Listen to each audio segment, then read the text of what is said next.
মাঠের লড়াই যখন রাজনীতির দাবার চালে বন্দী, তখন ফুটবল কেবলই একটা খেলা নয়, এটা অস্তিত্বের লড়াই। মধ্যপ্রাচ্যে সাম্প্রতিক সংঘাতের ছায়া এখন খেলার মাঠেও। যুক্তরাষ্ট্র এবং ইসরায়েলের বিমান হামলার ক্ষত এখনও টাটকা। এশিয়ান কাপে ইরানি নারী ফুটবলারদের অস্ট্রেলিয়ায় রাজনৈতিক আশ্রয়ের পরও দেশের টানে ফিরে এসেছেন বেশিরভাগ সদস্য।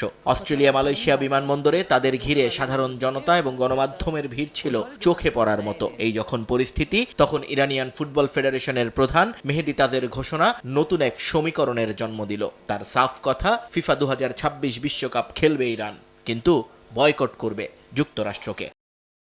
শুনতে অদ্ভুত শোনালেও এটাই রূঢ় বাস্তবতা। ইরানের গ্রুপ পর্বের সব ম্যাচই হওয়ার কথা যুক্তরাষ্ট্রের লস অ্যাঞ্জেলেস এবং সিয়াটলে, কিন্তু তেহরান এখন সেই মাটি স্পর্শ করতে নারাজ। তারা চায় তাদের ম্যাচগুলো সরিয়ে নেওয়া হোক বন্ধুপ্রতিম দেশ মেক্সিকোতে। এই উত্তেজনার আগুনে ঘি ঢেলেছেন স্বয়ং ডোনাল্ড ট্রাম্প। তার এক হুঁশিয়ারি কাঁপিয়ে দিয়েছে ফিফার সদর দপ্তরকেও। ট্রাম্প বলেছেন, যুক্তরাষ্ট্রের মাটিতে ইরানি ফুটবলারদের নিরাপত্তা অনিশ্চিত, তাই বিষয়টিকে আর কেবল খেলা হিসেবে দেখার সুযোগ নেই। তবে এই অন্ধকার মেঘের মাঝে আশার আলো দেখাচ্ছে মেক্সিকো। দেশটির প্রেসিডেন্ট ক্লদিয়া শিনবাম দুহাত বাড়িয়ে দিয়েছেন টিম মেল্লির জন্য। তিনি জানিয়েছেন, মেক্সিকো সবার সঙ্গে সুসম্পর্ক বজায় রাখে এবং তারা ইরানের ম্যাচগুলো আয়োজন করতে প্রস্তুত।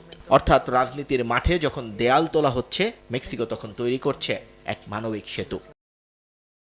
যদিও ফিফা এখন উভয় সংকটে।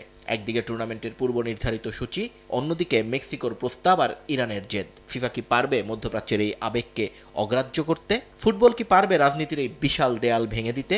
ইরান এখন তুরস্কে প্রীতি ম্যাচ খেলছে, প্রস্তুতি নিচ্ছে বুক ভরা আশা নিয়ে। কিন্তু শেষ পর্যন্ত তারা কি সীমান্ত পার হয়ে উত্তর আমেরিকায় পৌঁছাতে পারবে, নাকি রাজনীতির ডেডলক কেড়ে নেবে লক্ষ লক্ষ ইরানি ভক্তের স্বপ্ন?